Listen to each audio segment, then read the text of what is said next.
बिस्मिल्लाहिर्रहमानिर्रहीम अस्सलाम वालेकुम। आप जी व्लॉग्स यूट्यूब चैनल देख रहे हैं और मैं हूं आपका मेज़बान ज़ीशान। आज की वीडियो का जो अहम टॉपिक है कि जी सारे डॉक्यूमेंट्स होने के बावजूद भी वीज़ा हमारा रिफ्यूज़ क्यों हो जाता है। मेरे पास अक्सर लोग मेरे ऑफ़िस में आते हैं और मुझसे पूछते हैं कि जी हमारे तो सारे डॉक्यूमेंट्स मुकम्मल थे, हमारी ITR भी पूरी थी, सब कुछ पूरा था, स्टेटमेंट भी पूरी थी, लेकिन हमारा फिर भी वीज़ा रिफ्यूज़ हो गया। तो जी आज हम चंद पॉइंट्स ऐसे आपको बताएंगे जो कि क्लाइंट्स की तरफ से गलतियां की जाती हैं और इन गलतियों को कैसे रोका जाए, और अगर इन गलतियों को अवॉइड कर लिया जाए तो वीज़ा लगने के चांसेस 100% तो नहीं, तो मैं ये ज़रूर कहूँगा कि 90% जो है आपका वीज़ा आपको ग्रांट कर दिया जाता है। तो जी बगैर वक्त ज़ाया किए जी हम आपको पॉइंट जिक्र करते हैं जी उनका। तो जी जो सबसे पहला जो पॉइंट है जी वो है जी आपकी तरफ से रॉन्ग एम्बेसी का चूज़ करना। लोग जब अगर मैं शेंजन वीज़ा की बात करूं तो लोग सही एम्बेसी चूज़ ही नहीं करते, वो रॉन्ग एम्बेसी चूज़ कर देते हैं। रॉन्ग एम्बेसी से मुराद क्या है मेरी, आपने अगर मिसाल के तौर पर अगर आप बेल्जियम का वीज़ा अप्लाई करते हैं, नॉर्वे का वीज़ा अप्लाई करते हैं या डेनमार्क की एम्बेसी का वीज़ा अप्लाई करते हैं, तो ये वो एम्बेसीज़ हैं अगर आपकी प्रोफाइल बहुत ज़्यादा स्ट्रॉन्ग नहीं है तो आपका वीज़ा रिफ्यूज़ हो जाता है। अब डेनमार्क जो है अगर बिज़नेस पर्सन के तौर पर अगर आप वीज़ा अप्लाई करते हैं तो आपको इंटरव्यू के लिए बुलाता है। बेल्जियम का वीज़ा जो है उसके बड़े हार्ड एंड फास्ट रूल हैं शेंजन वीज़ा के। तो अगर आप ऐसी एम्बेसीज़ को चूज़ करेंगे तो आपका वीज़ा लगने के चांसेस बहुत कम हो जाते हैं। एजेंट हज़रात क्या करते हैं कि जी वो ये करते हैं आपके साथ कि जी जिस एम्बेसी की अपॉइंटमेंट जल्दी मिल रही होती है आपका वीज़ा अप्लाई, वहाँ उस एम्बेसी का अपॉइंटमेंट ले लेते हैं और आपका वीज़ा जल्दबाजी में अप्लाई कर देते हैं ताकि आपकी तसल्ली हो जाए। तो आपने ऐसा हरगिज़ नहीं करना। आपने अपने आप को देखना है और अपनी प्रोफाइल को देखना है। आपने देखना है कि आपकी प्रोफाइल के मुताबिक या आपने रिसर्च करनी है और असेस करना है, लोगों से पूछना है, फिर आपने कोई राय कायम करनी है।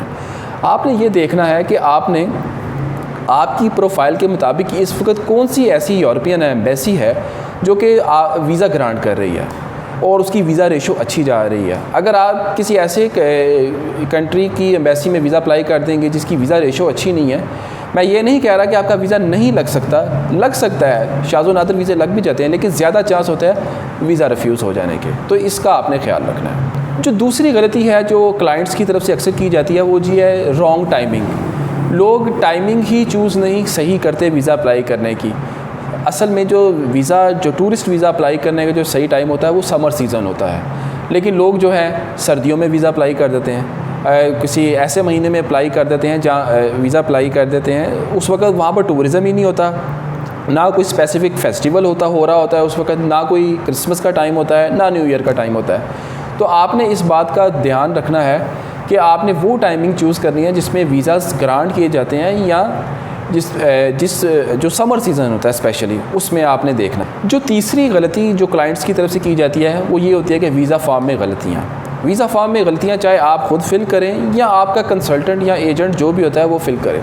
आपको इस बात का आपने हर सूरत इस बात का ख्याल रखना है कि जब भी आप अपना वीज़ा फार्म फिल कर रहे हों या करवा रहे हों तो उसमें जो डेट्स हैं वो सही मेंशन करें, रॉन्ग डेट्स मेंशन ना करें।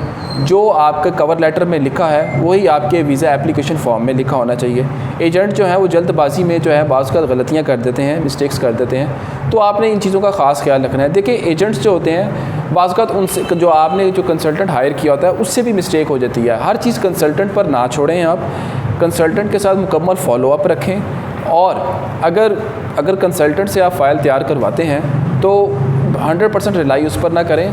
जब वो फ़ाइल तैयार कर दे तो फिर आप ख़ुद भी उस फाइल को देखें, उसको गो थ्रू करें। हो सकता है कोई मिस्टेक एक कंसल्टेंट से हो गई हो तो आप उसको रेक्टिफाई कर सकते हैं, या दोबारा कंसल्टेंट को कहें कि आपने ये लिखा, ये गलत लिखा या ये गलत लिख दिया, तो आप इसको काइंडली ठीक कर दें या आप मशवरा दें कि इसमें क्या करना चाहिए। जो चौथी गलती जो क्लाइंट्स की तरफ से की जाती है या हो जाती है वो होती है ऑनलाइन बुकिंग। देखिए ऑनलाइन बुकिंग को लेकर आजकल एम्बेसीज़ बहुत स्ट्रिक्ट हो गई हैं।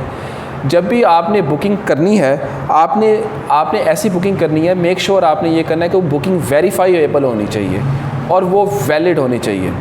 और जो है बुकिंग आप कोशिश करें कि बुकिंग आप डायरेक्ट होटल से लें। बाज़ लोग या कंसल्टेंट्स क्या करते हैं कि जी booking.com से या agoda.com से बुकिंग करवा लेते हैं और वो बुकिंग 2 दिन के बाद एक्सपायर हो जाती है। उस बुकिंग की एक्सपायर होने की वजह ये होती है कि जिस क्रेडिट कार्ड या डेबिट कार्ड से आप वो बुकिंग करते हैं वो कार्ड भी आपका नहीं होता, वो आप किसी और के कार्ड से बुकिंग करवाते हैं। तो जो है इससे वो आपका जो है ना वीज़ा रिफ्यूज़ हो जाता है। तो इसको आपने ईज़ी नहीं लेना। बुकिंग जो होती है बुकिंग उसमें आपने कोशिश करें आप ख़ुद लें, डायरेक्ट होटल से लें।